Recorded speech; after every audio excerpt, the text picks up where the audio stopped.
ਅਸੀਂ ਕਹਿੰਦੇ ਆ ਕਿ ਸਾਨੂੰ ਸਿਆਸਤ ਦੀ ਲੋੜ ਹੈਗੀ ਹੈ। ਦੂਜੇ ਪਾਸੇ ਕਿਸਾਨ ਕਹਿੰਦੇ ਆ ਅਸੀਂ ਆਪ ਸਿਆਸਤ ਵਿੱਚ ਨਹੀਂ ਆਉਣਾ ਚਾਹਾਂਗੇ। ਸਿਆਸਤ ਤੋਂ ਇੰਨਾ ਘਬਰਾਉਂਦੇ ਕਿ ਸਿਆਸਤ ਅਸੀਂ ਮੰਨ ਲਈਏ ਗੰਦੀ ਹੈ, ਪਰ ਜੇ ਗੰਦੀ ਚੀਜ਼ ਨੂੰ ਸਾਫ਼ ਕਰਨਾ ਤਾਂ ਆਪ ਹੀ ਥੋੜਾ ਜਿਹਾ ਆਉਣਾ ਪਏਗਾ ਨਾ। ਮੈਨੂੰ ਲੱਗਦਾ ਕਿ ਪੰਜਾਬ ਸਰਕਾਰ ਤਾਂ ਛੱਡੋ, ਇਹ ਮੋਦੀ ਦੇ ਲੈਵਲ ਦੇ ਲੀਡਰ ਹੈ ਸਾਡੇ ਜਿਹੜੇ ਬਜ਼ੁਰਗ ਹੈ। ਅੱਜ ਉਹਨਾਂ ਦਾ ਕੰਪੈਰੀਜ਼ਨ ਚਾਹੇ ਉਹ ਰਾਜੇਵਾਲ ਸਾਹਿਬ ਹੈ, ਅਗਰਾਹਾਂ ਸਾਹਿਬ ਨੇ, ਮੋਦੀ ਨਾਲ ਕੀਤਾ ਜਾਂਦਾ ਤਾਂ ਸਰਕਾਰ ਤਾਂ ਉਹ ਡੈਫੀਨੇਟਲੀ ਕਿਸਾਨਾਂ ਦੀ ਨਾਲ ਹਰਿਆਣੇ ਦੇ ਆਗੂ ਹੈ। 5 ਰਾਜਾਂ 'ਚ ਤਾਂ ਸਿੱਧੀਆਂ ਵੋਟਾਂ ਨੇ। ਜੇ ਆਪਣੇ 20 ਬੰਦੇ ਵੀ ਵਿੱਚ ਫਿੱਟ ਕਰ ਦੇਣ ਇਲੈਕਸ਼ਨ ਕੇ ਸਾਡੇ 20 ਬੰਦੇ ਲੜਨਗੇ ਤਾਂ MLA ਤਾਂ 10 ਹੀ ਬਹੁਤ ਹੁੰਦੇ ਆ ਸਰਕਾਰ 'ਚ ਰੌਲਾ ਪਾਉਣ ਨੂੰ, ਜੇ ਉਹ ਤੁਹਾਡੀ ਗੱਲ ਰੱਖਣ, ਇਮਾਨਦਾਰ ਹੋਣ, ਤੁਹਾਡੇ ਮੁੱਦੇ ਚੱਕਣ। ਜੋ ਤੁਹਾਡੇ ਗੀਤ ਹੁਣ ਨਿਕਲ ਕੇ ਆ ਰਹੇ ਆ, ਜੋ ਪਹਿਲੇ ਤੋਂ ਵਿੱਚ ਬੜਾ ਅੰਤਰ ਹੈ। ਸੋ ਜੋ 8 ਮਹੀਨੇ ਦਾ ਸੰਘਰਸ਼ ਤੁਸੀਂ ਬਾਰਡਰ 'ਤੇ ਰਹਿੰਦੇ ਆ ਰਹੇ ਹੋ, ਤੁਹਾਡੇ 'ਤੇ ਬਹੁਤ ਅਸਰ ਪਿਆ ਲੱਗਦਾ ਹੈਗਾ। ਜੇ ਯੂਥ ਨੂੰ ਮੈਂ ਚੱਕਵੀਂ ਮੰਡੀਰ ਵੱਲ ਲੈ ਕੇ ਜਾ ਸਕਦਾ ਤਾਂ ਮੈਂ ਯੂਥ ਨੂੰ ਧਰਨੇ ਵੱਲ ਵੀ ਲੈ ਕੇ ਆ ਸਕਦਾ। ਮੇਰਾ ਕੋਈ ਕਮਰਸ਼ੀਅਲ ਗਾਣਾ ਹੋ ਸਕਦਾ, ਲੋਕ 5 ਸਾਲ ਬਾਅਦ ਭੁੱਲ ਜਾਣ, ਪਰ ਜਿਹੜੇ ਇਹ ਧਰਨੇ 'ਚ ਗੀਤ ਆਏ ਹੈ, ਮੈਨੂੰ ਇਹ ਲੱਗਦਾ ਕਿ ਇਹ ਸਦਾ ਵਾਸਤੇ ਹੀ ਜਿਉਂਦੇ ਰਹਿਣਗੇ। ਸਰਕਾਰ ਵੱਲੋਂ ਵੀ ਕਿਹਾ ਕਿ ਅੱਤਵਾਦੀ ਇੱਕ ਸਾਡੇ ਸਿੱਖ ਕੌਮ ਉੱਤੇ ਖੱਪਾ ਲੱਗਿਆ, ਗੱਲ ਤੇ ਅੱਤਵਾਦ ਕਹਿੰਦੇ। ਹੁਣ ਤੁਸੀਂ ਉੱਤਰਾਖੰਡ ਜਾ ਰਹੇ ਹੋ, ਬੰਗਾਲ ਹੋ ਕੇ ਆਏ ਹੋਗੇ, UP ਜਾਓਗੇ, ਕਿੱਥੇ ਹੁਣ ਫੀਲ ਹੁੰਦਾ ਹੈ ਕਿ ਜਿਹੜੀ ਸਿੱਖ ਦਾ ਜਿਹੜਾ ਕਿਰਦਾਰ ਜਿਸ 'ਤੇ ਧੱਬਾ ਲੱਗਿਆ ਸੀ ਉਹ ਹਟਦਾ ਹੋਇਆ ਨਜ਼ਰ ਆ ਰਿਹਾ ਹੈ ਇਸ ਨਾਲ? ਉਹਨਾਂ ਨੇ ਪਹਿਲਾਂ ਸ਼ਬਦ ਇਹ ਕਿਹਾ ਕਿ ਇਹ ਸਿੱਖਾਂ ਦਾ ਧਰਨਾ ਹੈ। ਇਹ ਸਿੱਖ ਨੇ ਜਿਹੜੇ ਮਾਹੌਲ ਖਰਾਬ ਕਰਨ ਲਈ ਸੜਕਾਂ 'ਤੇ ਬੈਠੇ ਆ। ਮੁੱਠੀ ਭਰ ਲੋਕ ਨੇ ਜਿਨ੍ਹਾਂ ਨੂੰ ਪਾਕਿਸਤਾਨ ਤੋਂ ਫੰਡਿੰਗ ਆਉਂਦੀ ਹੈ, ਖਾਲਿਸਤਾਨ ਦੇ ਸਮਰਥਕ ਨੇ। ਜੇ ਖਾਲਿਸਤਾਨੀ ਸੀ ਫਿਰ ਸਾਡੇ ਨਾਲ 11 ਵਾਰੀ ਮੀਟਿੰਗਾਂ ਕਿਉਂ ਕੀਤੀਆਂ? ਸਾਨੂੰ ਇਹ ਕਿਉਂ ਕਿਹਾ ਕਿ ਸੋਧਾਂ ਕਰ ਲੈਂਦੇ ਆ? ਸਾਨੂੰ ਇਹ ਕਿਉਂ ਕਿਹਾ ਜਾਂਦਾ ਕਿ 3 ਸਾਲ ਲਈ ਸਸਪੈਂਡ ਕਰ ਦਿੰਦੇ ਆ? ਫਿਰ ਤਾਂ ਮੁੱਦਾ ਹੀ ਹੋਰ ਹੋ ਜਾਣਾ ਸੀ।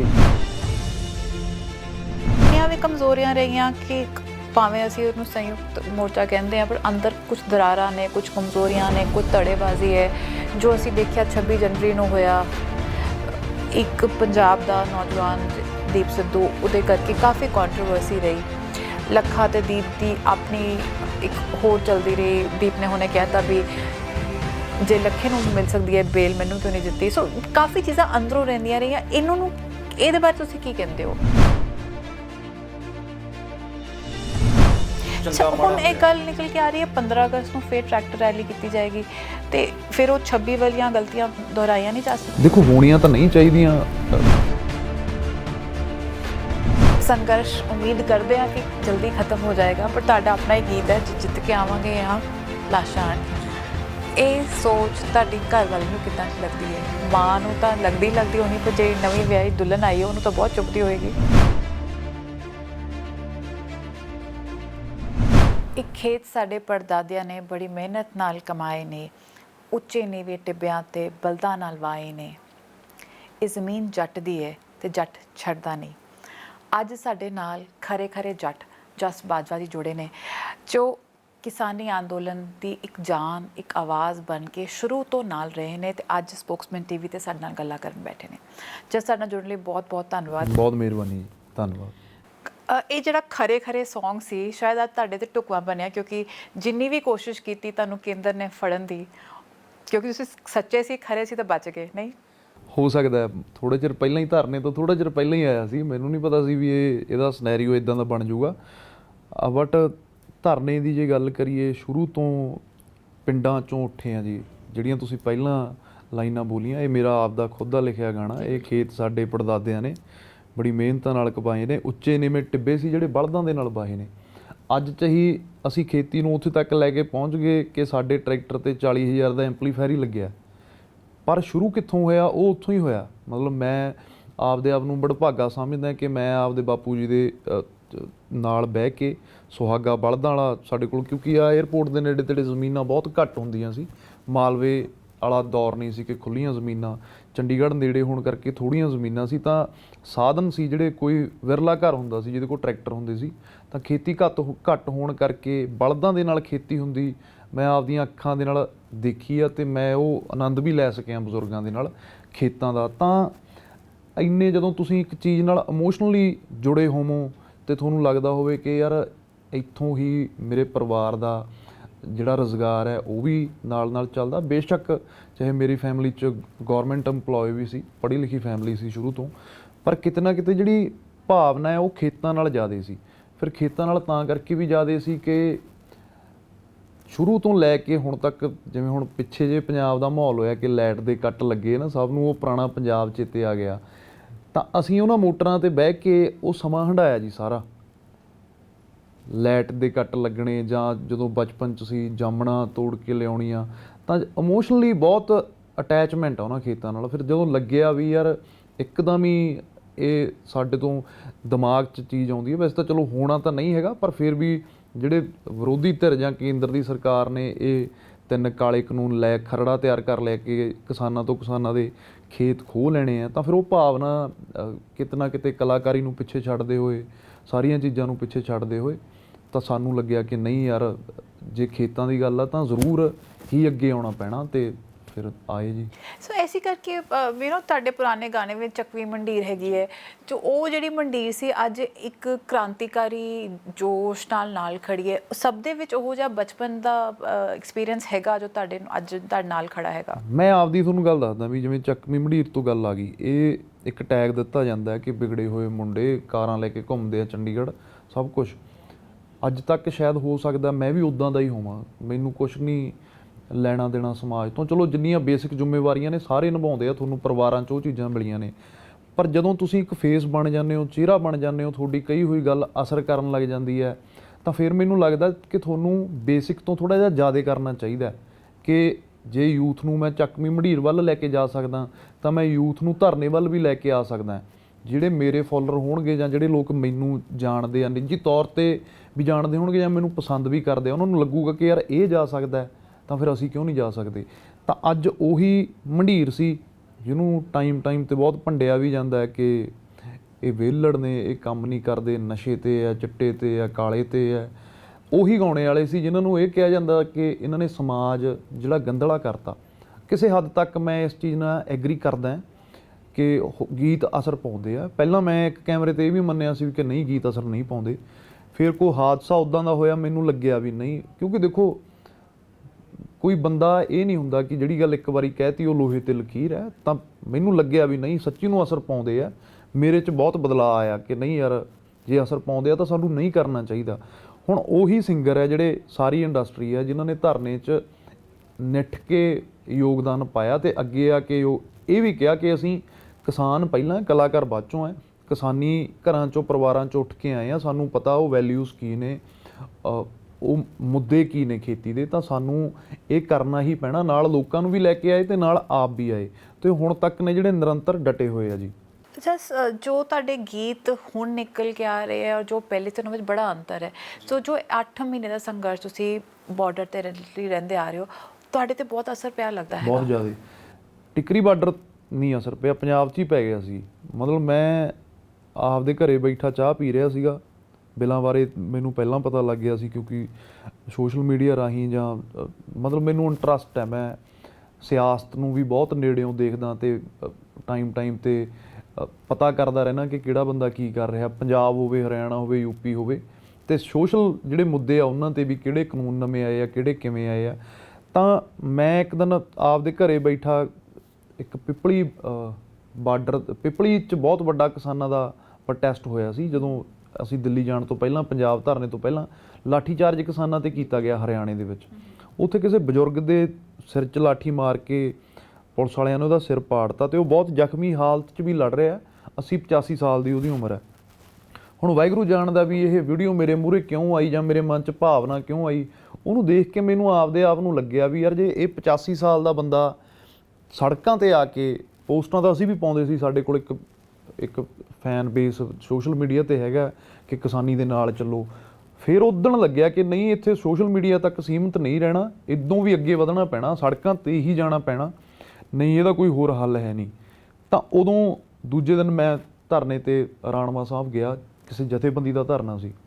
ਜਥੇਬੰਦੀਆਂ ਦਾ ਥੋੜ੍ਹਾ ਪਹਿਲਾਂ ਇਹ ਵੀ ਸੀ ਕਿ ਆਰਟਿਸਟ ਆਏ ਆ ਕਿ ਇਹ ਵਿੱਚ ਹੀ ਬਹਿਣਗੇ। ਚਲੋ ਸਾਡਾ ਕੋਈ ਮੋਟਿਵ ਵੀ ਨਹੀਂ, ਅਸੀਂ ਤਾਂ ਕੋਈ ਬੁਲਾਰੇ ਤਾਂ ਹੈ ਨਹੀਂ ਸੀਗੇ ਜੀ।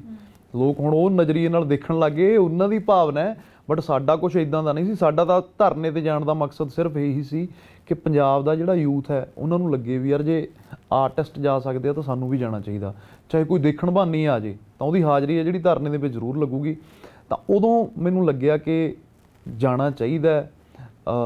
ਫਿਰ ਉਦੋਂ ਬਾਅਦ 'ਚ ਸਾਰੇ ਜਣੇ ਸੋ ਬਜ਼ੁਰਗ ਨੂੰ ਦੇਖ ਕੇ ਤੁਸੀਂ ਘਰੋਂ ਬਾਹਰ ਤਾਂ ਨਿਕਲੇ? ਮੈਂ ਹਾਂ ਉਹ ਪਰ ਬਾਬੇ ਉਹ ਨੂੰ ਤੋਂ ਦੇਖ ਡਟੇ ਕੇ ਰਹਿਣਾ ਵੀ ਬੜਾ ਔਖਾ ਹੈ, ਬਿਕੋਜ਼ ਐਜ਼ ਐਨ ਆਰਟਿਸਟ ਤੁਹਾਨੂੰ ਤੁਹਾਡੀਆਂ ਤਾਂ ਉਹ ਵੈਨਸ ਹੁੰਦੀਆਂ ਹੈ, ਤੁਹਾਡੀ ਹਰ ਚੀਜ਼, ਤੁਹਾਡੇ ਪਿੱਛੇ ਇੱਕ ਅੱਧਾ ਬੰਦਾ ਹੁੰਦਾ ਹੈ, ਕੀ ਚਾਹੀਦਾ ਹੈਗਾ, ਮੇਕਅਪ ਆਰਟਿਸਟ, ਸੋ ਮਚ ਇੱਕ ਤੁਹਾਨੂੰ ਮਿਲਦਾ ਹੈ। ਔਰ ਉੱਥੋਂ ਜਾ ਕੇ ਟੈਂਟਾਂ ਵਿੱਚ ਰਹਿਣਾ, ਠੰਡ, ਤੁਸੀਂ ਵੀ ਨਾਲ ਕਿਸਾਨਾਂ ਦੇ ਰਹੇ ਹੋ, ਤਾਂ ਉਹ ਕਿੱਦਾਂ ਡਟੇ ਰਹੇ?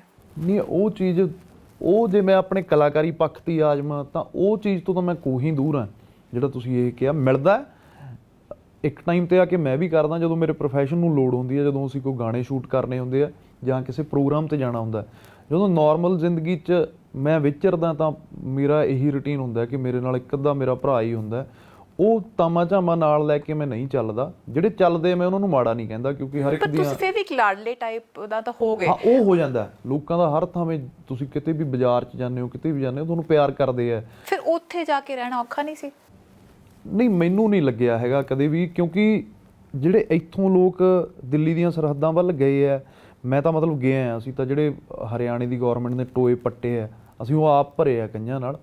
ਅਸੀਂ ਉੱਧਰਲੇ ਪਾਸਿਓਂ ਖਨੌਰੀ ਵਾਲੇ ਬਾਰਡਰ ਤੋਂ ਗਏ ਸੀ, ਤਾਂ ਉਦੋਂ ਲੋਕਾਂ ਦੇ ਦਿਮਾਗ 'ਚ ਇਹ ਨਹੀਂ ਸੀ ਕਿ ਇਹ ਇੱਕ ਕਲਾਕਾਰ ਸਾਡੇ ਨਾਲ ਜਾ ਰਿਹਾ ਕਿ ਇਹਦੇ ਨਾਲ ਸੈਲਫੀ ਲੈਣੀ ਚਾਹੀਦੀ ਹੈ। ਥੋੜ੍ਹੇ ਹੁੰਦੇ ਵੀ ਆ ਵਿੱਚੋਂ, ਤਾਂ ਲੋਕ ਐਪਰੀਸ਼ੀਏਟ ਕਰਦੇ ਸੀ ਕਿ ਬਾਈ ਯਾਰ ਜੇ ਤੁਸੀਂ ਆਏ ਹੋ ਤਾਂ ਪੰਜਾਬ ਦਾ ਯੂਥ ਅੱਜ ਬਹੁਤ ਵੱਡੇ ਪੱਧਰ 'ਤੇ ਆਇਆ।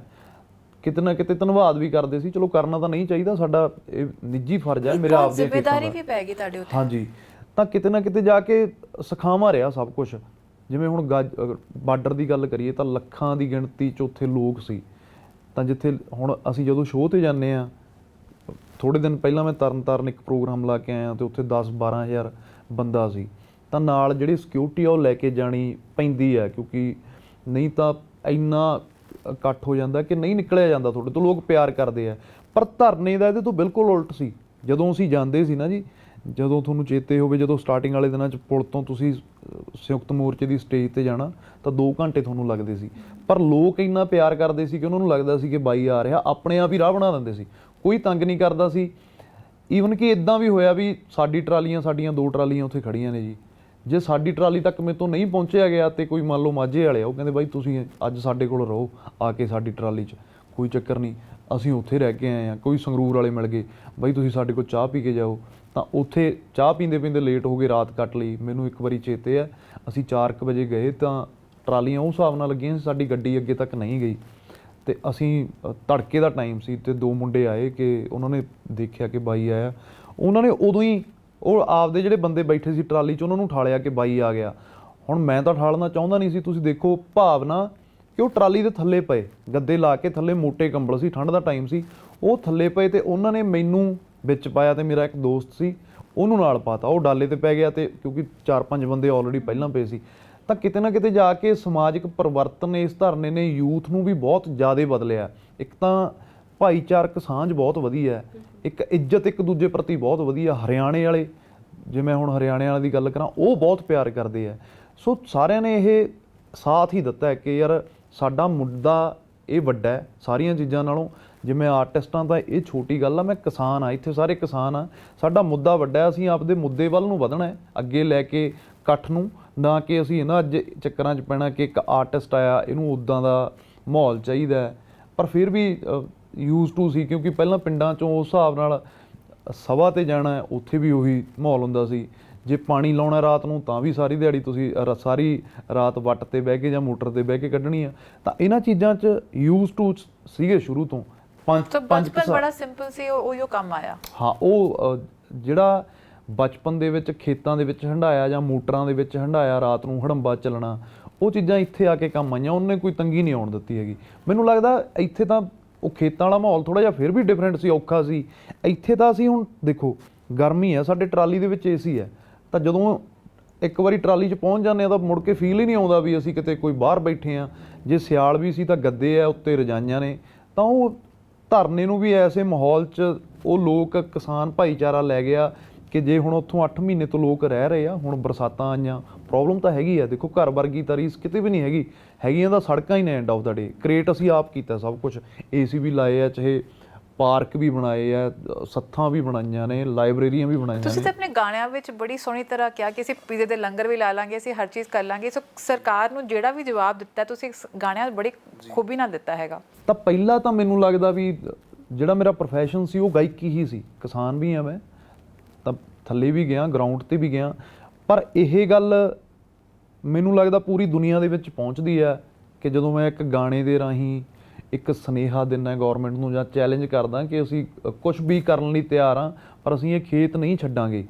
ਇੱਕ ਇਹ ਵੀ ਹੈ ਕਿ ਇੱਕ ਇਤਿਹਾਸ ਹੁੰਦਾ ਹਰ ਇੱਕ ਲਹਿਰ ਦਾ, ਤਾਂ ਇਹ ਕੱਲ੍ਹ ਲਈ ਵੀ ਚੀਜ਼ਾਂ ਜਿਉਂਦੀਆਂ ਰਹਿਣਗੀਆਂ। ਹੋ ਸਕਦਾ ਕਿਸੇ ਨੂੰ ਇਹਦੇ ਤੋਂ ਕੋਈ ਹੌਸਲਾ ਮਿਲੇ ਕਿ ਕੋਈ ਅੱਗੇ ਸਮੇਂ 'ਚ ਇੱਦਾਂ ਦੀ ਲਹਿਰ ਉੱਠੇ। ਚਲੋ ਇੱਦਾਂ ਦੀ ਤਾਂ ਨਾ ਉੱਠੇ ਜਿਹੜੀਆਂ ਜ਼ਮੀਨਾਂ ਖੋਣਗੇ ਕਿਸਾਨਾਂ ਦੀਆਂ, ਕੁਛ ਹੋਰ ਲਹਿਰ ਜਜ਼ਬੇ ਨੂੰ ਲੈ ਕੇ ਕਈ ਚੀਜ਼ਾਂ ਉੱਠਣ। ਤਾਂ ਉਹ ਲੋਕ, ਜਿਵੇਂ ਹੁਣ ਅਸੀਂ ਪਿੱਛੇ ਗੱਲ ਕਰ ਲੈਂਦੇ ਹਾਂ ਕਿ ਪਗੜੀ ਸੰਭਾਲ ਜੱਟਾ ਲਹਿਰ 9 ਮਹੀਨੇ ਚੱਲੀ, ਅਸੀਂ ਕੰਪੈਰੀਜ਼ਨ ਕਰਨ ਲੱਗ ਜਾਂਦੇ ਹਾਂ। ਇਹ ਚੀਜ਼ਾਂ ਨੇ ਜਿਹੜੀਆਂ ਸਦਾ ਲਈ ਤੁਹਾਡੀਆਂ ਜਿਉਂਦੀਆਂ ਹੀ ਰਹਿ ਜਾਂਦੀਆਂ ਨੇ। ਮੇਰਾ ਕੋਈ ਕਮਰਸ਼ੀਅਲ ਗਾਣਾ ਹੋ ਸਕਦਾ ਲੋਕ 5 ਸਾਲ ਬਾਅਦ ਭੁੱਲ ਜਾਣ, ਪਰ ਜਿਹੜੇ ਇਹ ਧਰਨੇ 'ਚ ਗੀਤ ਆਏ ਹੈ, ਮੈਨੂੰ ਇਹ ਲੱਗਦਾ ਕਿ ਇਹ ਸਦਾ ਵਾਸਤੇ ਹੀ ਜਿਉਂਦੇ ਰਹਿਣਗੇ। ਬੜੀ ਖੂਬਸੂਰਤ ਗੱਲ ਹੈ ਕਿ ਭਾਵੇਂ ਸਰਕਾਰ ਨੇ ਪੂਰੀ ਕੋਸ਼ਿਸ਼ ਕੀਤੀ ਹੋਇਆ, ਅੱਤਵਾਦ ਵੀ ਕੀਤਾ, ਕਿਸੇ ਨੇ ਆਪਣੇ ਹੱਥ ਵਿੱਚ ਤਾਕਤ ਨਹੀਂ ਲਈ, ਬੜੇ ਪ੍ਰੇਮ ਨਾਲ ਬੜੇ ਆਪਣਾ ਹੱਕ ਮੰਗਣਾ। ਸੋ ਇਹ ਵੀ ਇੱਕ ਵੱਡਾ ਐਗਜ਼ਾਮਪਲ ਹੈ ਪੂਰੀ ਦੁਨੀਆ ਵਾਸਤੇ। ਮੈਨੂੰ ਲੱਗਦਾ ਵੀ ਇਹ ਚੀਜ਼ਾਂ ਸਾਨੂੰ ਸ਼ੁਰੂ ਤੋਂ ਜਿਹੜਾ ਅਨੁਸ਼ਾਸਨ ਹੈ ਕਿਤੇ ਨਾ ਕਿਤੇ ਘਰਾਂ 'ਚੋਂ ਵੀ ਮਿਲਿਆ, ਜਾਂ ਸਾਡੀ ਕੌਮ ਤੋਂ ਵੀ ਮਿਲਿਆ, ਜਾਂ ਜਿਹੜੇ ਸਾਡੇ ਯੋਧੇ ਸੂਰਵੀਰ ਹੋਏ ਆ, ਭਗਤ ਸਿੰਘ, ਸਰਦਾਰ ਸ਼ਹੀਦ ਆਜ਼ਮ ਭਗਤ ਸਿੰਘ, ਕਰਤਾਰ ਸਿੰਘ ਸਰਾਭਾ, ਜਿਹੜੇ ਹਿਸਾਬ ਨਾਲ ਉਹਨਾਂ ਨੇ ਆਜ਼ਾਦੀ 'ਚ ਹਿੱਸਾ ਪਾਇਆ ਕਿਤੇ ਨਾ ਕਿਤੇ ਲਿਟਰੇਚਰ ਨੂੰ ਪੜ੍ਹ ਕੇ। ਜਿਵੇਂ ਹੁਣ ਇੱਕ ਵੱਡਾ ਯੂਥ ਦਾ ਇੱਕ ਵੱਡਾ ਵਰਗ ਹੈ ਜਿਹੜਾ ਉਹ ਲਿਟਰੇਚਰ ਨਾਲ ਜੁੜਿਆ, ਮੇਰੇ ਸਮੇਤ। ਮੈਂ ਨਵੀਆਂ ਕਿਤਾਬਾਂ ਪੜ੍ਹਨੀਆਂ ਸ਼ੁਰੂ ਕੀਤੀਆਂ। ਧਰਨੇ ਨੇ ਮੇਰੀ ਜ਼ਿੰਦਗੀ 'ਤੇ ਇੰਨਾ ਕੁ ਅਸਰ ਪਾਇਆ, ਮੈਨੂੰ ਲੱਗਿਆ ਕਿ ਪੜ੍ਹਨਾ ਚਾਹੀਦਾ। ਤਾਂ ਇਹ ਚੀਜ਼ਾਂ, ਜਿਹੜਾ ਠਹਿਰਾਅ ਹੈ, ਸ਼ਾਂਤੀ ਨਾਲ 8 ਮਹੀਨੇ ਤੋਂ ਬੈਠੇ ਆ ਸੜਕਾਂ 'ਤੇ, ਇੱਥੇ ਵੀ ਬੈਠੇ ਆ ਗੌਰਮੈਂਟ ਕੋਲ ਆਪਣੀ ਗੱਲ ਰੱਖ ਰਹੇ ਆ। ਉਹਨਾਂ ਨੇ ਹਰ ਬਣਨ ਦੀ ਕੋਸ਼ਿਸ਼ ਕੀਤੀ, ਬੈਰੀਗੇਟ ਵੀ ਲਾਏ, ਕਿੱਲਾਂ ਵੀ ਲਾਈਆਂ, ਵਿਛਾੜਾਂ ਵੀ ਮਾਰੀਆਂ, ਸਭ ਕੁਝ ਕੀਤਾ, ਪਰ ਜਿਹੜਾ ਕਿਸਾਨ ਹੈ ਉਹ ਆਪਦੇ ਆਪੇ 'ਚੋਂ ਬਾਹਰ ਨਹੀਂ ਹੋਇਆ। ਕਿਤੇ ਨਾ ਕਿਤੇ ਮੈਨੂੰ ਲੱਗਦਾ ਹੈ ਕਿ ਇਹਦੇ 'ਚ ਸਾਡੇ ਧਰਮ ਦਾ ਵੀ ਬਹੁਤ ਵੱਡਾ ਰੋਲ ਹੈ। ਸਾਨੂੰ ਸਹਿਣ ਸ਼ਕਤੀ ਮਿਲਦੀ ਹੈ, ਸਬਰ ਮਿਲਦਾ। ਸਾਡੇ ਗੁਰੂਆਂ ਨੇ ਹਮੇਸ਼ਾ ਸਾਨੂੰ ਸਬਰ 'ਚ ਭਾਣਾ ਮੰਨਣਾ ਹੀ ਸਿਖਾਇਆ ਕਿ ਤੁਸੀਂ ਕਿਸੇ ਵੀ ਹਾਲਾਤ 'ਚੋਂ ਸ਼ੁਕਰਾਨਾ ਕਰੋ, ਭਾਣਾ ਮੰਨ ਕੇ। ਜਿਹੜੇ ਹਾਲਾਤ 'ਚ ਤੁਸੀਂ ਅੱਜ ਬੈਠੇ ਹੋ, ਇਹ ਆਉਣ ਵਾਲੇ ਹਾਲਾਤਾਂ ਨਾਲੋਂ ਅੱਜ ਵੀ ਵਧੀਆ। ਸੋ ਮੈਨੂੰ ਲੱਗਦਾ ਇੱਕ ਆਸ ਤੇ ਇੱਕ ਚੜ੍ਹਦੀ ਕਲਾ ਦਾ ਸੰਕੇਤ ਲੈ ਕੇ ਜਿੰਨਾ ਕੁ ਕਿਸਾਨ ਭਾਈਚਾਰਾ ਉੱਥੇ ਬੈਠਾ, ਸਬਰ ਸ਼ਾਂਤੀ ਨਾਲ ਬੈਠਾ, ਤੇ ਇਹਦਾ ਇੱਕ ਵੱਡਾ ਇੰਪੈਕਟ ਇਹ ਵੀ ਪੈਂਦਾ ਕਿ ਪੰਜਾਬ ਦੇ ਹਰ ਇੱਕ ਪਿੰਡ 'ਚ 2 ਟਾਈਮ ਪਾਠੀ ਸਿੰਘ ਅਰਦਾਸ ਕਰਦਾ। ਪੰਜਾਬ ਕੀ, ਅਸੀਂ ਉੱਤਰਾਖੰਡ ਗਏ, ਉੱਥੇ 2 ਟਾਈਮ ਬਾਣੀ ਦੇ ਨਾਲ ਅਰਦਾਸ ਹੁੰਦੀ ਹੈ ਕਿ ਕਿਸਾਨਾਂ ਨੂੰ ਚੜ੍ਹਦੀ ਕਲਾ ਦਾ ਬਲ ਬਖਸ਼ੋ, ਤੇ ਜਿਹੜੀ ਉਹਨਾਂ ਨੇ ਲੜਾਈ ਵਿੱਢੀ ਹੋਈ ਆ ਉਹ ਜਿੱਤ ਕੇ ਆਉਣ। ਇਹ ਚੀਜ਼ਾਂ ਵੀ ਕਿਤੇ ਨਾ ਕਿਤੇ ਕਾਊਂਟ ਕਰਦੀਆਂ। ਸਾਡੀਆਂ ਮਾਵਾਂ ਅਰਦਾਸਾਂ ਕਰਦੀਆਂ ਨੇ ਘਰਾਂ 'ਚ ਬੈਠੀਆਂ। ਮੇਰੇ ਨਾਨੀ ਜੀ ਆ, ਉਹ 2 ਟਾਈਮ ਉਹਨਾਂ ਨੇ ਪਾਠ ਸੁੱਖੇ ਹੋਏ ਆ ਕਿ ਜਦੋਂ ਇਹ ਕਾਨੂੰਨ ਵਾਪਸ ਹੋਣਗੇ, ਫਲਾਣੇ ਗੁਰਦੁਆਰੇ 'ਚ ਮੈਂ ਅਖੰਡ ਪਾਠ ਸਾਹਿਬ ਕਰਾਉਂਗੀ, ਅਤੇ ਇੰਨੇ ਸੁਖਮਨੀ ਸਾਹਿਬ ਦੇ 51 ਪਾਠ ਇੰਨੇ ਕਰਨੇ ਆ, ਅਤੇ 101 ਪਾਠ ਜਪਜੀ ਸਾਹਿਬ ਦੇ ਕਿਸਾਨਾਂ ਦੇ ਨਾਂ 'ਤੇ। ਇਕੱਲੇ ਮੈਂ ਆਪਦੇ ਨਾਨੀ ਜੀ ਦੀ ਨਹੀਂ ਗੱਲ ਕਰਦਾ, ਸਾਰੀਆਂ ਮਾਵਾਂ ਮੈਨੂੰ ਹੋਰ ਪਿੰਡਾਂ 'ਚ ਬਹੁਤ ਮਿਲਦੇ ਆ ਜਿਹੜੇ 2 ਟਾਈਮ ਪਾਠ ਕਰਦੇ ਆ। ਜਸ ਕਿੱਥੇ ਸਰਕਾਰ ਵੱਲੋਂ ਵੀ ਕਿਹਾ ਕਿ ਅੱਤਵਾਦੀ ਇੱਕ ਸਾਡੇ ਸਿੱਖ ਕੌਮ ਉੱਤੇ ਠੱਪਾ ਲੱਗਿਆ, ਗੱਲ ਤੇ ਅੱਤਵਾਦ ਕਹਿੰਦੇ। ਹੁਣ ਤੁਸੀਂ ਉੱਤਰਾਖੰਡ ਜਾ ਰਹੇ ਹੋ, ਬੰਗਾਲ ਹੋ ਕੇ ਆਏ ਹੋਗੇ, ਯੂਪੀ ਜਾਓਗੇ, ਕਿੱਥੇ ਹੁਣ ਫੀਲ ਹੁੰਦਾ ਹੈ ਕਿ ਜਿਹੜੀ ਸਿੱਖ ਦਾ ਜਿਹੜਾ ਕਿਰਦਾਰ ਜਿਸ 'ਤੇ ਧੱਬਾ ਲੱਗਿਆ ਸੀ ਉਹ ਹਟਦਾ ਹੋਇਆ ਨਜ਼ਰ ਆ ਰਿਹਾ ਹੈ ਇਸ ਨਾਲ? ਬਹੁਤ ਵੱਡੇ ਪੱਧਰ 'ਤੇ ਤਾਂ ਇਹ ਸੋਚ ਪੈਦਾ ਕਰਦੀਆਂ ਨੇ। ਜਦੋਂ ਪੰਜਾਬ 'ਚ ਧਰਨਾ ਸ਼ੁਰੂ ਕੀਤਾ ਤਾਂ ਇਹਨਾਂ ਨੇ, ਸਰਕਾਰਾਂ ਨੇ ਇਹ ਨਹੀਂ ਕਿਹਾ ਕਿ ਇਹ ਪੰਜਾਬ ਦੇ ਕਿਸਾਨਾਂ ਦਾ ਧਰਨਾ ਹੈ। ਉਹਨਾਂ ਨੇ ਪਹਿਲਾਂ ਸ਼ਬਦ ਇਹ ਕਿਹਾ ਕਿ ਇਹ ਸਿੱਖਾਂ ਦਾ ਧਰਨਾ ਹੈ। ਇਹ ਸਿੱਖ ਨੇ ਜਿਹੜੇ ਮਾਹੌਲ ਖਰਾਬ ਕਰਨ ਲਈ ਸੜਕਾਂ 'ਤੇ ਬੈਠੇ ਆ। ਮੁੱਠੀ ਭਰ ਲੋਕ ਨੇ ਜਿਨ੍ਹਾਂ ਨੂੰ ਪਾਕਿਸਤਾਨ ਤੋਂ ਫੰਡਿੰਗ ਆਉਂਦੀ ਹੈ, ਖਾਲਿਸਤਾਨ ਦੇ ਸਮਰਥਕ ਨੇ। ਫਿਰ ਜਦੋਂ ਹੋਰ ਵਰਗ ਵੀ ਪੰਜਾਬ 'ਚ ਜੁੜ ਗਏ ਨਾਲ, ਜਦੋਂ ਦਿੱਲੀ ਨੂੰ ਜਾਣ ਦੀ ਤਿਆਰੀ ਕੀਤੀ, ਫਿਰ ਉਹ ਮੰਨਣ ਲੱਗ ਗਏ ਵੀ ਇਹ ਪੰਜਾਬ ਦੀ ਕਿਸਾਨੀ ਹੈ, ਇਕੱਲੇ ਪੰਜਾਬ ਵਾਲੇ ਕਿਸਾਨਾਂ ਨੂੰ ਪ੍ਰੋਬਲਮ ਹੈ, ਦੇਸ਼ ਦੇ ਬਾਕੀ ਕਿਸਾਨਾਂ ਨੂੰ ਨਹੀਂ ਪ੍ਰੋਬਲਮ। ਫਿਰ ਉਦੋਂ ਬਾਅਦ ਜਦੋਂ ਹਰਿਆਣਾ ਵੀ ਨਾਲ ਰਲ ਗਿਆ, ਫਿਰ ਕਹਿੰਦੇ ਪੰਜਾਬ ਤੇ ਹਰਿਆਣੇ ਦੇ ਕਿਸਾਨ ਨੇ, ਬਾਕੀ ਸਾਰਾ ਦੇਸ਼ ਜਿਹੜਾ ਉਹ ਸਹੀ ਮੰਨਦਾ ਇਹਨਾਂ ਕਾਨੂੰਨਾਂ ਨੂੰ। ਕਿਸਾਨ ਬਹੁਤ ਸਖਾਵੇਂ ਨੇ ਇਹਨਾਂ ਕਾਨੂੰਨਾਂ ਵਾਸਤੇ। ਹੁਣ ਜਦੋਂ ਸਾਰਾ ਉਹ ਭਾਣਾ ਵਰਤਿਆ, ਸਾਰਾ ਯੂਪੀ, ਉੱਤਰਾਖੰਡ, ਰਾਜਸਥਾਨ, ਬੰਗਾਲ, ਮਹਾਰਾਸ਼ਟਰ ਤੱਕ ਦੇ ਕਿਸਾਨ ਵੀ ਆ ਗਏ, ਤਾਂ ਕਿਤੇ ਨਾ ਕਿਤੇ ਇਹ ਜਵਾਬ ਦਿੱਤਾ। ਤਾਂ ਸ਼ੁਰੂ ਕਿਹਨੇ ਕੀਤਾ? ਪੰਜਾਬ ਨੇ, ਜਿਨ੍ਹਾਂ ਨੂੰ ਤੁਸੀਂ ਇਹ ਕਹਿ ਕੇ ਹਮੇਸ਼ਾ ਭੰਡਿਆ ਕਿ ਇਹਨਾਂ ਨੇ ਪਾੜ ਪਾਏ ਆ ਜਾਂ ਖਾਲਿਸਤਾਨ ਦੀ ਗੱਲ ਕੀਤੀ ਹੈ ਜਾਂ ਇਹ ਤਾਂ ਜੀ ਕੱਟੜਪੰਥੀ ਸੋਚ ਨੂੰ ਲੈ ਕੇ ਚੱਲਦੇ ਆ, ਵਖਰੇਵੇਂ ਪੈਦਾ ਕਰਦੇ ਆ। ਇਹਨਾਂ ਲੋਕਾਂ ਨੇ ਅੱਜ ਹੁਣ ਪੀਜ਼ੇ ਵਾਲੀ ਗੱਲ ਹੈ, ਐਗਜ਼ਾਮਪਲ ਛੋਟੀ ਜਿਹੀ ਗੱਲ ਹੈ, ਲੰਗਰ ਪੀਜ਼ੇ ਦਾ ਲੱਗਿਆ ਅਤੇ ਉਹ ਵਰਲਡ ਵਾਈਡ ਨਿਊਜ਼ ਬਣ ਗਈ, ਤਾਂ ਕੋਈ ਵੱਡੀ ਗੱਲ ਨਹੀਂ। ਖਾਲਸਾ ਏਡ ਧਰਨੇ 'ਚ ਤਾਂ ਚਲੋ ਸਾਡੇ ਪੀਜ਼ਾ ਦਾ ਲੰਗਰ ਚੱਲੇ ਹੀ ਚੱਲੇ ਆ, ਖਾਲਸਾ ਏਡ ਤਾਂ ਕੀਨੀਆ 'ਚ ਵੀ ਜਾਂਦੀ ਹੈ, ਇੰਗਲੈਂਡ 'ਚ ਕੋਈ ਪ੍ਰੋਬਲਮ ਆਉਂਦੀ ਹੈ, ਦੁਨੀਆ 'ਚ ਕਿਤੇ ਕੋਈ ਪ੍ਰੋਬਲਮ ਆਉਂਦੀ ਹੈ, ਉਹ ਸਭ ਤੋਂ ਪਹਿਲਾਂ ਪਹੁੰਚਦੇ ਆ ਨਾ। ਉਹ ਇਕੱਲੀ ਖਾਲਸਾ ਏਡ ਨਹੀਂ ਜਾਂਦੀ, ਉਹ ਸਾਡੀ ਪਹਿਚਾਣ ਨਾਲ ਜਾਂਦੀ ਹੈ। ਉਹਨਾਂ ਦੇ ਸਿਰਾਂ 'ਤੇ ਦਸਤਾਰਾਂ ਨੇ, ਤਾਂ ਉਹ ਇਹ ਕਹਿੰਦੇ ਆ ਕਿ ਸਮਾਜ 'ਚ ਸਾਨੂੰ ਸਾਡੀ ਬਾਣੀ ਇਹ ਸਿੱਖਿਆ ਦਿੰਦੀ ਹੈ ਕਿ ਪਹਿਲਾਂ ਭਾਈਵਾਲਤਾ, ਆਪਸੀ ਭਾਈਚਾਰਕ ਸਾਂਝ, ਕਿਸੇ ਵੀ ਸਭ ਤੋਂ ਵੱਡਾ ਧਰਮ ਹੈ ਇਨਸਾਨੀਅਤ ਦੁਨੀਆ 'ਚ ਕਿਹਾ ਗਿਆ ਕਿ ਉਦੋਂ ਬਾਅਦ 'ਚ ਹਰ ਇੱਕ ਚੀਜ਼ ਸ਼ੁਰੂ ਹੁੰਦੀ ਹੈ, ਚਾਹੇ ਕੋਈ ਵੀ ਧਰਮ ਹੋਵੇ, ਕੋਈ ਵੀ ਮਜ਼ਹਬ ਹੋਵੇ, ਕੋਈ ਵੀ ਜਾਤ ਹੋਵੇ। ਉਹ ਕਦੇ ਤੁਹਾਨੂੰ ਇਹ ਨਹੀਂ ਸਿਖਾਉਂਦੇ ਕਿ ਤੁਸੀਂ ਕੱਟੜਪੰਥੀ ਨੂੰ ਇੱਕ ਪਾਸੇ ਆਪਦੇ ਥਾਂ 'ਤੇ ਰੱਖੋ ਅਤੇ ਫਿਰ ਵੀ ਇਨਸਾਨੀਅਤ ਦੀ ਗੱਲ ਕਰੋ। ਕੱਟੜਪੰਥੀ ਨੂੰ ਛੱਡ ਕੇ ਜੇ ਅਸੀਂ ਇਨਸਾਨੀਅਤ ਦੀ ਗੱਲ ਕਰਦੇ ਹਾਂ ਤਾਂ ਸਾਡਾ ਜਿਹੜਾ ਸਿੰਬੋਲਿਕ ਵੀ ਚੀਜ਼ਾਂ ਸਾਡੀਆਂ ਨਾਲ ਦੁਨੀਆ ਦੇ ਵਿੱਚ ਜਾਂਦੀਆਂ ਨੇ, ਸਾਡੀ ਪਹਿਚਾਣ ਜਾਂਦੀ ਹੈ। ਤਾਂ ਬਹੁਤ ਵੱਡੇ ਪੱਧਰ 'ਤੇ ਅੱਜ 2% ਸਾਡੀ ਕੌਮ ਹੈ ਅਤੇ ਦੁਨੀਆ 'ਚ ਐਗਜ਼ਾਮਪਲਾਂ ਜੇ ਮੈਂ ਗੱਲ ਕਰਾਂ ਕਿ ਬੁਸ਼ ਦੇ ਜਹਾਜ਼ ਤੋਂ ਲੈ ਕੇ ਪਿੱਛੇ ਪੰਜਾਬੀ ਬੈਠਾ, ਤਾਂ ਨਾਸਾ 'ਚ ਵੀ ਪੰਜਾਬੀ ਬੈਠਾ ਅਤੇ ਨਾਸਾਂ 'ਚ ਧੂੰਆਂ ਲਿਆਉਣ 'ਚ ਵੀ ਪੰਜਾਬੀ ਅੱਜ ਬੈਠਾ, ਤਾਂ ਇਹ ਇੱਕ ਵੱਡੀ ਪ੍ਰਾਪਤੀ ਹੈ ਸਾਡੀ। ਤਾਂ ਕਿਤੇ ਨਾ ਕਿਤੇ ਕੌਮ ਦੀ ਵੀ ਚੜ੍ਹਦੀ ਕਲਾ ਜੀ ਇਹਦੇ 'ਚ। ਤੁਸੀਂ ਨੌਜਵਾਨਾਂ ਨਾਲ ਬਹੁਤ ਵਿਚਰਦੇ ਹੋ ਅਤੇ ਇਹ ਜਿਵੇਂ ਤੁਸੀਂ ਕਿਹਾ ਜਾਂਦਾ ਹੈ ਕਿ ਪਾਕਿਸਤਾਨ ਤੋਂ ਫੰਡਿੰਗ ਆ ਜਾਏ, ਖਾਲਿਸਤਾਨ ਐਲੀਮੈਂਟ, ਕੀ ਇਹ ਸੱਚਾਈ ਕੀ ਹੈ? ਕੋਈ ਤੁਹਾਨੂੰ ਲੱਗਦਾ ਹੈ ਕਿ ਇਹੋ ਜਿਹੀ ਕੋਈ ਸੋਚ ਆ ਰਹੀ ਹੈ? ਕੁਛ ਵੀ ਨਹੀਂ ਆ ਰਿਹਾ ਇੱਦਾਂ ਦੀ। ਤਾਂ ਇਹ ਤਾਂ ਇੱਕ ਸਾਡੇ ਪ੍ਰਤੀ ਇੱਕ ਬਾਕੀ ਲੋਕਾਂ ਨੂੰ ਸਾਡੇ ਵਿਰੁੱਧ 'ਚ ਕਰਨ ਲਈ ਇੱਕ ਭਾਵਨਾ ਪੈਦਾ ਕੀਤੀ ਜਾਂਦੀ ਹੈ, ਇੱਕ ਸੋਚ ਮੀਡੀਆ ਫੈਲਾਉਂਦਾ ਹੈ। ਵੱਡਾ ਮੀਡੀਆ ਇਹ ਨਹੀਂ ਦਿਖਾਉਂਦਾ ਕਿ ਇਹ ਆਪਦੇ ਹੱਕ ਮੰਗ ਰਹੇ ਆ, ਕਾਰਪੋਰੇਟ ਨੂੰ ਕਿੱਦਾਂ ਇੱਕ ਖਰੜਾ ਤਿਆਰ ਕਰਕੇ ਜਿਹੜਾ ਜੀ ਨਹੀਂ ਗੋਦੀ ਮੀਡੀਆ ਹਾਂ ਗੋਦੀ ਮੀਡੀਆ ਇਹ ਸਿਨੈਰੀਓ ਇੱਦਾਂ ਦਾ ਬਣਾਉਂਦਾ ਕਿ ਕਿਵੇਂ ਕਾਰਪੋਰੇਟ ਨੂੰ ਜ਼ਮੀਨਾਂ ਦੇਣ ਲਈ ਕਾਨੂੰਨ ਰਾਤੋਂ ਰਾਤ ਲੈ ਕੇ ਆਏ ਜਾਂਦੇ ਆ, ਰਾਜ ਸਭਾ 'ਚ ਪਾਸ ਨਹੀਂ ਕਰਾਏ ਜਾਂਦੇ, ਉਹਨਾਂ 'ਤੇ ਵੋਟਿੰਗ ਨਹੀਂ ਕਰਵਾਈ ਜਾਂਦੀ।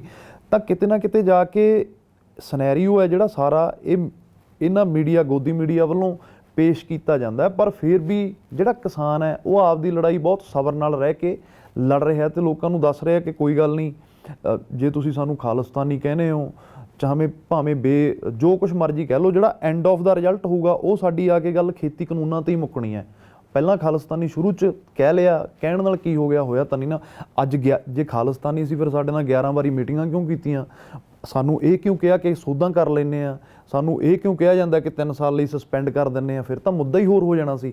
ਇਹ ਤਾਂ ਇੱਕ ਬਦਨਾਮ ਕਰਨ ਦੀ ਭਾਵਨਾ ਲਈ ਇਹ ਚੀਜ਼ਾਂ ਸਿਰਜੀਆਂ ਜਾਂਦੀਆਂ। ਕਿੱਥੋਂ ਆਪਣੀਆਂ ਵੀ ਕਮਜ਼ੋਰੀਆਂ ਰਹੀਆਂ ਕਿ ਭਾਵੇਂ ਅਸੀਂ ਉਹਨੂੰ ਸੰਯੁਕਤ ਮੋਰਚਾ ਕਹਿੰਦੇ ਹਾਂ, ਪਰ ਅੰਦਰ ਕੁਝ ਦਰਾਰਾਂ ਨੇ, ਕੁਝ ਕਮਜ਼ੋਰੀਆਂ ਨੇ, ਕੁਝ ਧੜੇਬਾਜ਼ੀ ਹੈ ਜੋ ਅਸੀਂ ਦੇਖਿਆ 26 ਜਨਵਰੀ ਨੂੰ ਹੋਇਆ। ਇੱਕ ਪੰਜਾਬ ਦਾ ਨੌਜਵਾਨ ਦੀਪ ਸਿੱਧੂ, ਉਹਦੇ ਕਰਕੇ ਕਾਫੀ ਕੰਟਰੋਵਰਸੀ ਰਹੀ।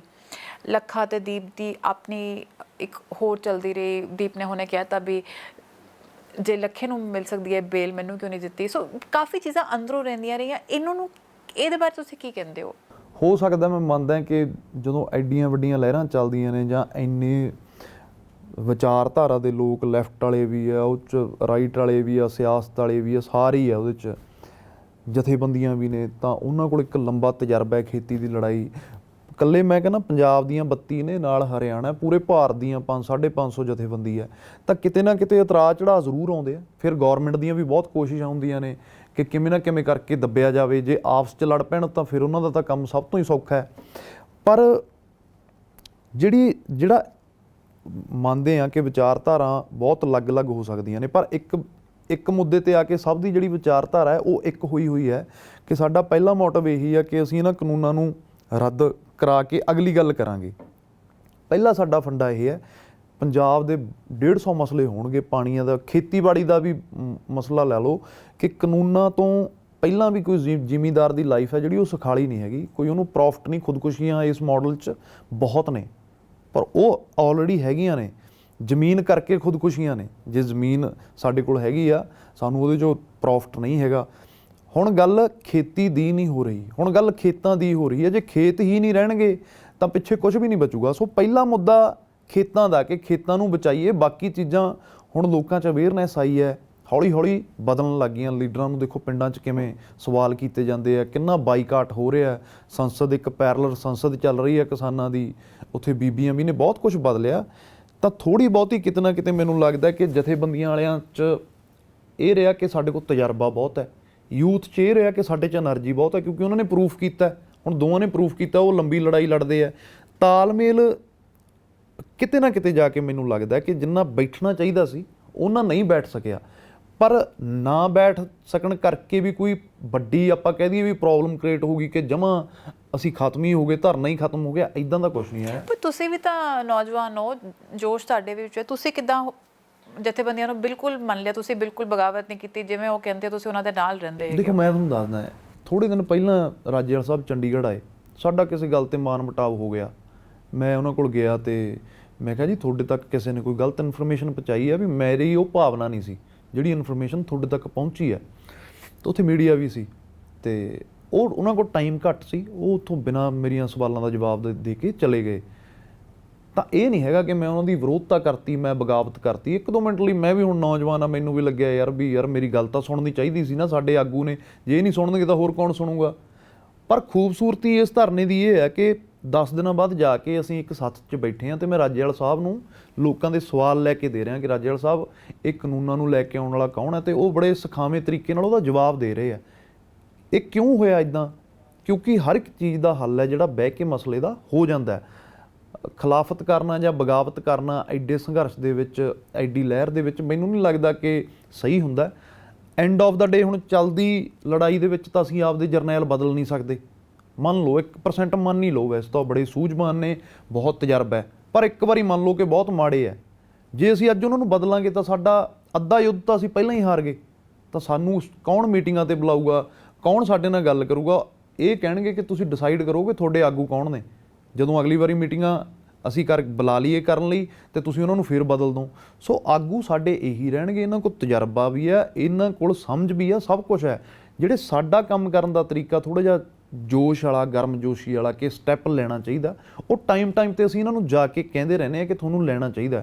ਫਿਰ ਮੇਰਾ ਮੰਨਣਾ ਇਹ ਸੀ, ਮੈਂ ਚੰਡੀਗੜ੍ਹ ਤੋਂ ਹੀ ਇਹ ਗੱਲ, ਜਦੋਂ ਕਿਸਾਨ ਭਵਨ 'ਚ ਮੀਟਿੰਗਾਂ ਹੁੰਦੀਆਂ ਸੀ, ਮੈਂ ਜਥੇਬੰਦੀਆਂ ਨੂੰ ਇੱਕ ਗੱਲ ਕਹੀ ਸੀ।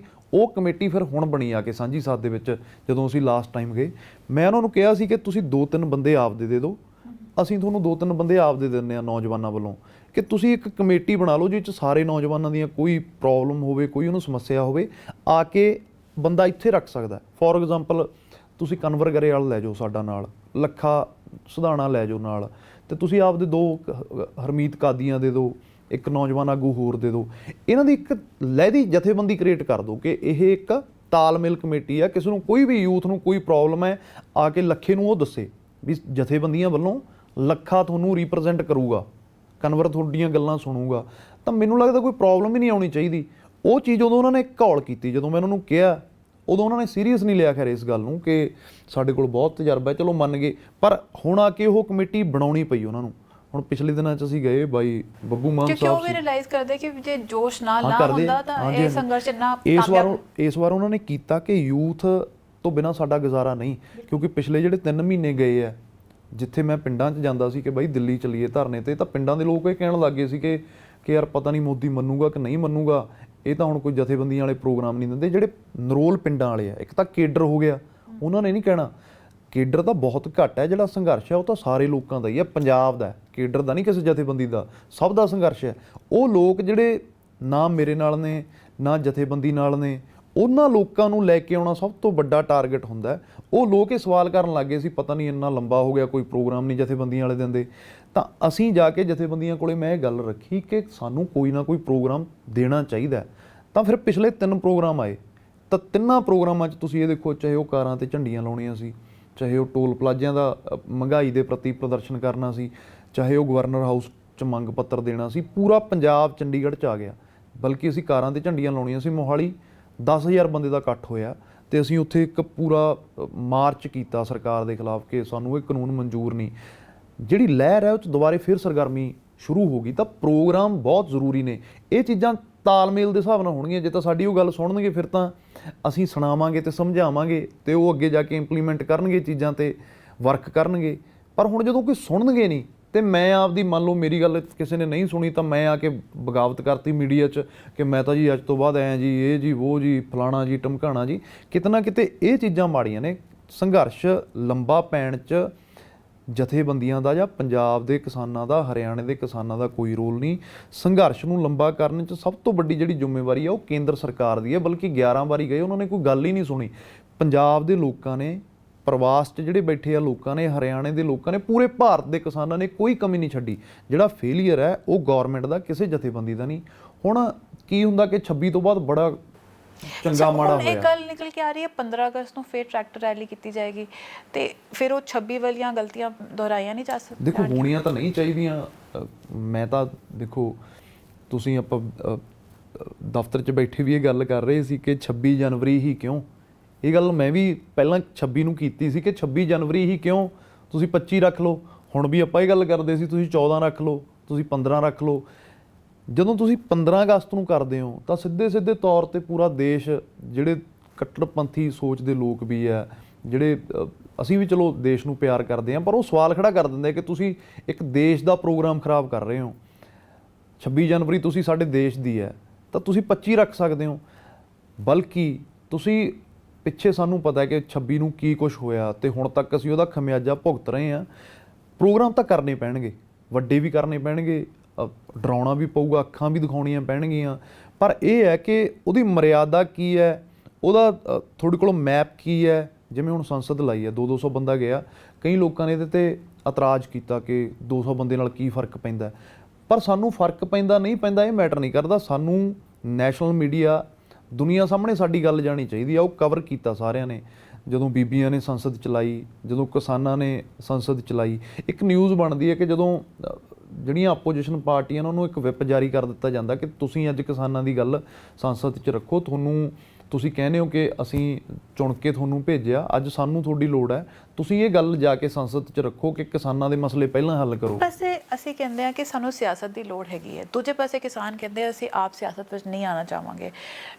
ਸਿਆਸਤ ਤੋਂ ਇੰਨਾ ਘਬਰਾਉਂਦੇ ਕਿ ਸਿਆਸਤ ਅਸੀਂ ਮੰਨ ਲਈਏ ਗੰਦੀ ਹੈ, ਪਰ ਜੇ ਗੰਦੀ ਚੀਜ਼ ਨੂੰ ਸਾਫ਼ ਕਰਨਾ ਤਾਂ ਆਪ ਵੀ ਥੋੜਾ ਜਿਹਾ ਆਉਣਾ ਪਏਗਾ ਨਾ। ਇਹ ਮੇਰੀ ਵਿਚਾਰਧਾਰਾ ਹੋ ਸਕਦੀ ਹੈ, ਤੁਹਾਡੀ ਹੋ ਸਕਦੀ ਹੈ। ਮੈਂ ਵੀ ਇਸ ਚੀਜ਼ ਨਾਲ ਐਗਰੀ ਕਰਦਾ ਕਿ ਦੇਖੋ, ਅਸੀਂ ਆਮ ਪਿੰਡਾਂ 'ਚ ਉੱਠ ਕੇ ਅੱਗੇ ਆਏ ਹੋਏ ਹਾਂ ਜੀ। ਅੱਜ ਦੀ ਮੈਂ ਤੁਹਾਨੂੰ ਆਪ ਦੀ ਗੱਲ ਦੱਸਦਾ ਕਿ ਲੋਕ ਸਾਨੂੰ ਪਿੰਡਾਂ 'ਚ, ਮੈਨੂੰ ਪਰਸਨਲ ਤੌਰ ਤੇ ਕਹਿਣ ਲੱਗ ਗਏ ਕਿ ਬਾਈ ਤੂੰ ਯਾਰ ਸਾਡੇ ਹਲਕੇ 'ਚ ਆ ਜਾ, ਅਸੀਂ ਤੈਨੂੰ ਵੋਟਾਂ 'ਚ ਖੜਾਉਂਦੇ ਆ ਨਾ। ਹੁਣ ਮੈਂ ਇਹ ਗੱਲ ਕੈਮਰੇ ਤੇ ਬੋਲਦਾ, ਮੈਂ ਆਮ ਵੀ ਬੋਲਦਾ ਜ਼ਿੰਦਗੀ 'ਚ, ਪਰ ਜਿੱਥੇ ਸਿਆਸਤ ਆ ਗਈ, ਪਹਿਲਾਂ ਮੈਨੂੰ 10 ਵਾਰੀ ਐਕਸਪਲੇਨ ਕਰਨਾ ਪਊਗਾ ਕਿ ਨਹੀਂ ਬਾਈ ਮੈਂ ਵੋਟਾਂ 'ਚ ਨਹੀਂ ਖੜਨਾ, ਮੈਂ ਸਿਆਸਤ। ਜਾਂ ਤਾਂ ਫਿਰ ਅਸੀਂ ਬਾਹਰ ਰਹਿ ਕੇ ਗਾਲਾਂ ਕੱਢ ਸਕਦੇ ਹਾਂ, ਰਵਾਇਤੀ ਜੋ ਚੱਲਦਾ ਆ ਰਿਹਾ, ਧਰਨੇ ਲਾ ਸਕਦੇ ਹਾਂ, ਕਾਲੀਆਂ ਝੰਡੀਆਂ ਚੱਕ ਸਕਦੇ ਹਾਂ, ਕਿਉਂਕਿ ਅਸੀਂ ਉਸ ਮਾਹੌਲ ਨੂੰ, ਅਸੀਂ ਜਿਹੜਿਆਂ ਪਿੰਡਾਂ 'ਚੋਂ, ਛੋਟਿਆਂ ਪਿੰਡਾਂ 'ਚੋਂ ਨਿਕਲ ਕੇ ਆਏ ਹਾਂ, ਛੋਟਿਆਂ ਪਰਿਵਾਰਾਂ 'ਚੋਂ ਨਿਕਲ ਕੇ ਆਏ ਹਾਂ, ਪਿੰਡਾਂ ਦੇ ਉਹ ਹਾਲਾਤਾਂ ਨੂੰ ਬਹੁਤ ਨੇੜੇ ਤੋਂ ਦੇਖਿਆ ਕਿ ਪ੍ਰੋਬਲਮ ਕਿੱਥੇ ਆ, ਬਦਲਾਅ ਦੀ ਲੋੜ ਕਿੱਥੇ ਆ। ਤਾਂ ਫਿਰ ਅਸੀਂ ਬਦਲਾਅ ਭਾਲਦੇ ਹਾਂ ਕੋਈ ਲੀਡਰ ਦੀ ਤੀਜੀ ਪੀੜ੍ਹੀ ਜਿਹਨੂੰ ਪਤਾ ਹੀ ਨਹੀਂ, ਜਿਹਨੂੰ ਪੰਜਾਬੀ ਲਿਖਣੀ ਨਹੀਂ ਆਉਂਦੀ, ਪੰਜਾਬੀ ਬੋਲਣੀ ਨਹੀਂ ਆਉਂਦੀ ਚੰਗੀ ਤਰ੍ਹਾਂ, ਉਹਦੇ ਤੋਂ ਅਸੀਂ ਬਦਲਾਅ ਭਾਲਦੇ ਹਾਂ ਕਿ ਪਿੰਡਾਂ ਦਾ ਵਿਕਾਸ ਕਰੂਗਾ। ਕਦੇ ਵੀ ਨਹੀਂ ਹੋ ਸਕਦਾ। ਅੱਜ ਕਈ ਜਥੇਬੰਦੀਆਂ ਦੇ ਆਗੂਆਂ ਵੱਲੋਂ ਕਿਹਾ ਗਿਆ ਕਿ ਤੁਸੀਂ ਆਪਦੇ ਚੰਗੇ ਆਗੂ ਚੁਣੋ, ਉਹਨਾਂ ਨੂੰ ਅੱਗੇ ਲੈ ਕੇ ਆਓ। ਬਲਕਿ ਇਹਦੀ ਵਿਰੋਧਤਾ ਵੀ ਬਹੁਤ ਹੋਈ ਹੈ।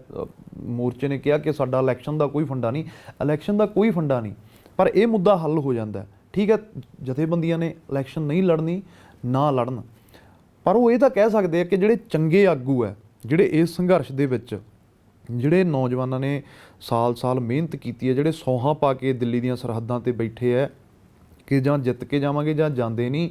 ਲੰਗਰਾਂ ਦੀ ਸੇਵਾ ਕਿੰਨੇ ਚਿਰ ਤੋਂ ਬੀਬੀਆਂ ਮੈਨੂੰ ਮਿਲਦੀਆਂ।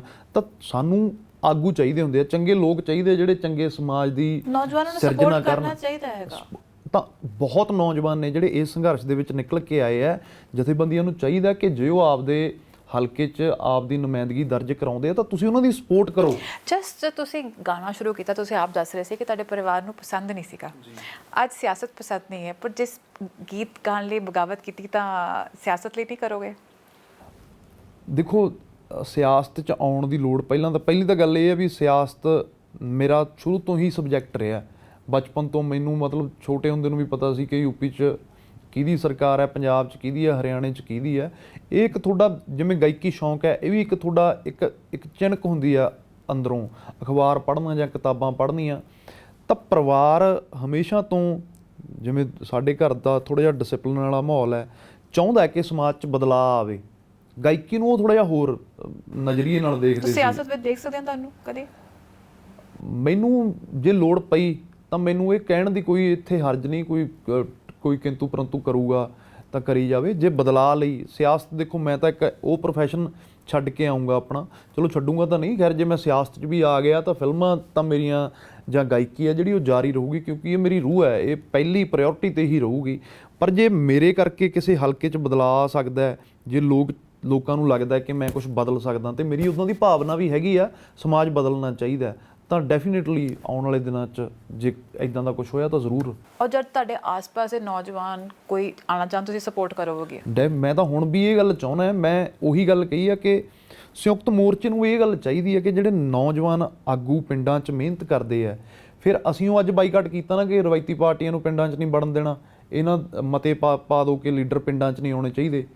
ਇਹ ਤਾਂ ਸੱਚ ਹੈ ਨਾ, ਸੰਵਿਧਾਨ 'ਚ ਲਿਖਿਆ ਵੋਟਾਂ ਤਾਂ ਪੈਣਗੀਆਂ, ਤਾਂ ਫਿਰ ਸਿਸਟਮ ਕਿਵੇਂ ਬਦਲਿਆ ਜਾਊਗਾ? ਬਾਹਰ ਰਹਿ ਕੇ ਤਾਂ ਜਾਂ ਤਾਂ ਧਰਨੇ ਲੱਗਣਗੇ ਜਾਂ ਗਾਲਾਂ ਕੱਢ ਸਕਦੇ ਆ ਸੋਸ਼ਲ ਮੀਡੀਆ 'ਤੇ ਕਿ ਪੰਜਾਬ ਲੁੱਟ ਕੇ ਖਾ ਕੇ। ਹੁਣ ਸਿਸਟਮ ਨੂੰ ਚੇਂਜ ਕਰਨ ਲਈ ਸਿਸਟਮ ਦੇ ਅੰਦਰ ਤਾਂ ਜਾਣਾ ਹੀ ਪਊਗਾ ਨਾ।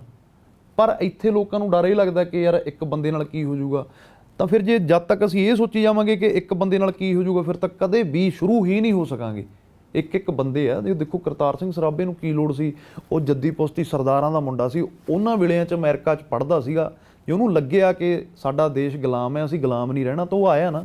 ਉਹਨੇ ਬਦਲਾਅ, ਬੰਦੇ ਥੋੜ੍ਹੇ ਹੀ ਹੁੰਦੇ ਆ ਜਿਹੜੇ ਬਦਲਾਅ ਲੈ ਕੇ ਆਉਂਦੇ ਆ, ਪਰ ਤੁਸੀਂ ਉਹਨਾਂ ਨੂੰ ਕਿਵੇਂ ਸਪੋਰਟ ਕਰਦੇ ਹੋ, ਲੋਕ ਉਹਨਾਂ ਬਾਰੇ ਕੀ ਸੋਚਦੇ ਆ? ਅੱਜ ਐਡਾ ਵੱਡਾ ਸੰਘਰਸ਼ ਖੜਾ ਹੋਇਆ, ਮੈਨੂੰ ਲੱਗਦਾ ਕਿ ਪੰਜਾਬ ਸਰਕਾਰ ਤਾਂ ਛੱਡੋ, ਇਹ ਮੋਦੀ ਦੇ ਲੈਵਲ ਦੇ ਲੀਡਰ ਹੈ ਸਾਡੇ ਜਿਹੜੇ ਬਜ਼ੁਰਗ ਹੈ, ਅੱਜ ਉਹਨਾਂ ਦਾ ਕੰਪੈਰੀਜ਼ਨ ਚਾਹੇ ਉਹ ਰਾਜੇਵਾਲ ਸਾਹਿਬ ਹੈ, ਅਗਰਾਹਾਂ ਸਾਹਿਬ ਨੇ, ਮੋਦੀ ਨਾਲ ਕੀਤਾ ਜਾਂਦਾ, ਤਾਂ ਸਰਕਾਰ ਤਾਂ ਉਹ ਡੈਫੀਨੇਟਲੀ ਕਿਸਾਨਾਂ ਦੀ ਨਾਲ। ਹਰਿਆਣੇ ਦੇ ਆਗੂ ਹੈ, 5 ਰਾਜਾਂ 'ਚ ਤਾਂ ਸਿੱਧੀਆਂ ਵੋਟਾਂ ਨੇ। ਜੇ ਆਪਣੇ 20 ਬੰਦੇ ਵੀ ਵਿੱਚ ਫਿੱਟ ਕਰ ਦੇਣ ਇਲੈਕਸ਼ਨ ਕੇ ਸਾਡੇ 20 ਬੰਦੇ ਲੜਨਗੇ, ਤਾਂ MLA ਤਾਂ 10 ਹੀ ਬਹੁਤ ਹੁੰਦੇ ਆ ਸਰਕਾਰ 'ਚ ਰੌਲਾ ਪਾਉਣ ਨੂੰ, ਜੇ ਉਹ ਤੁਹਾਡੀ ਗੱਲ ਰੱਖਣ, ਇਮਾਨਦਾਰ ਹੋਣ, ਤੁਹਾਡੇ ਮੁੱਦੇ ਚੱਕਣ। ਤਾਂ ਇਹ ਇੱਕ ਬਹੁਤ ਵਧੀਆ ਮੌਕਾ ਹੈ, ਕਿਸਾਨਾਂ ਨੂੰ ਸ਼ੁਰੂ ਕਰਨਾ ਚਾਹੀਦਾ। ਆਪ ਨਹੀਂ ਇਲੈਕਸ਼ਨ ਲੜਨੀ, ਕੋਈ ਅਸੀਂ ਫੋਰਸ ਨਹੀਂ ਕਰਾਂਗੇ, ਪਰ ਚੰਗੇ ਬੰਦੇ ਜਿਹੜੇ ਆਪਦੇ ਹਲਕੇ 'ਚੋਂ ਨੌਜਵਾਨ ਨਿਕਲ ਕੇ ਆਏ ਆ, ਉਹਨਾਂ ਨੂੰ ਸਪੋਰਟ ਜ਼ਰੂਰ ਕਰਨੀ ਚਾਹੀਦੀ ਹੈ। ਜੇ ਉਹ ਕਹਿਣ ਕਿ ਅਸੀਂ ਕਿਸਾਨੀ ਦੇ ਨਾਂ 'ਤੇ ਕਿਸਾਨੀ ਚਿੰਨ੍ਹ 'ਤੇ ਇਲੈਕਸ਼ਨ ਲੜਨਾ ਹੈ, ਸੰਯੁਕਤ ਮੋਰਚਾ ਉਹਨਾਂ ਨੂੰ ਸਪੋਰਟ ਕਰੇ। ਆਪ ਲੜੇ ਨਾ ਲੜੇ ਉਹ ਉਹਨਾਂ ਦਾ ਫੈਸਲਾ ਹੈ, ਉਹ ਸਿਆਣੇ ਆ, ਵੱਡੇ ਆ। ਪਰ ਜੇ ਕੁਛ ਇੱਦਾਂ ਦਾ ਹੁੰਦਾ ਹੈ, ਕੋਈ ਜਥੇਬੰਦੀ ਬਣਦੀ ਹੈ, ਜਿਵੇਂ ਸਪੋਜ਼ ਕਰੋ ਪੰਜਾਬ 'ਚ ਬਣਦੀ ਹੈ ਇੱਦਾਂ ਦੀ, ਤਾਂ ਉਹਨਾਂ ਨੂੰ ਸਪੋਰਟ ਕਰਨੀ ਚਾਹੀਦੀ ਹੈ, ਪੰਜਾਬ ਦੇ ਬਦਲਾਅ ਲਈ, ਕਿਸਾਨੀ ਦੇ ਬਦਲਾਅ ਲਈ, ਸਮਾਜ ਦੇ ਬਦਲਾਅ ਲਈ। ਤੁਹਾਡਾ ਨਵਾਂ ਵਿਆਹ ਹੋਇਆ ਹੈ, ਮੈਂ ਆਖਰੀ ਸਵਾਲ 'ਤੇ ਆ ਰਹੀ ਹਾਂ, ਅਤੇ ਸੰਘਰਸ਼ ਉਮੀਦ ਕਰਦੇ ਹਾਂ ਕਿ ਜਲਦੀ ਖਤਮ ਹੋ ਜਾਏਗਾ, ਬਟ ਤੁਹਾਡਾ ਆਪਣਾ ਹੀ ਗੀਤ ਹੈ, ਜਿੱਤ ਕੇ ਆਵਾਂਗੇ ਜਾਂ ਲਾਸ਼ਾਂ ਆਉਣਗੀਆਂ। ਇਹ ਸੋਚ ਤੁਹਾਡੀ ਘਰ ਵਾਲੀ ਨੂੰ ਕਿੱਦਾਂ ਲੱਗਦੀ ਹੈ? ਮਾਂ ਨੂੰ ਤਾਂ ਲੱਗਦੀ ਹੋਣੀ, ਪਰ ਜਿਹੜੀ ਨਵੀਂ ਵਿਆਹੀ ਦੁਲਹਨ ਆਈ ਹੈ ਉਹਨੂੰ ਤਾਂ ਬਹੁਤ ਚੁੱਭਦੀ ਹੋਏਗੀ। ਨਹੀਂ, ਅਸਲ 'ਚ ਬੈਕ ਐਂਡ ਤਾਂ ਸਾਰੇ ਪੰਜਾਬ ਤੋਂ ਅਸੀਂ ਖੇਤੀਬਾੜੀ ਨਾਲ ਜੁੜੇ ਹੋਏ ਹਾਂ। ਠੀਕ ਹੈ, ਇੱਕ ਟਾਈਮ ਹੁੰਦਾ ਹੈ ਕਿ ਜਦੋਂ ਤੁਹਾਡਾ ਵਿਆਹ ਹੁੰਦਾ ਹੈ, ਉਹ ਜਿਹੜੇ 2-3 ਮਹੀਨੇ ਹੁੰਦੇ ਆ, ਅੱਜ ਦਾ ਜਿਹੜਾ ਸਮਾਜ ਬਦਲ ਗਿਆ। ਮੈਂ ਵੀ ਨਵੇਂ ਸਮਾਜ ਦੀ, ਚਾਹੇ ਮੈਂ ਪਿੰਡਾਂ 'ਚ ਉੱਠ ਕੇ ਆਇਆ, ਸਾਡੇ ਹਨੀਮੂਨ ਵਗੈਰਾ ਜਿਹੜਾ ਕਦੇ ਸਾਡੇ ਬਜ਼ੁਰਗਾਂ ਨੇ ਜਾਂ ਮਾਤਾ ਉਹਨਾਂ ਨੇ ਕਦੇ ਸੁਣਿਆ ਹੀ ਨਹੀਂ ਸੀ।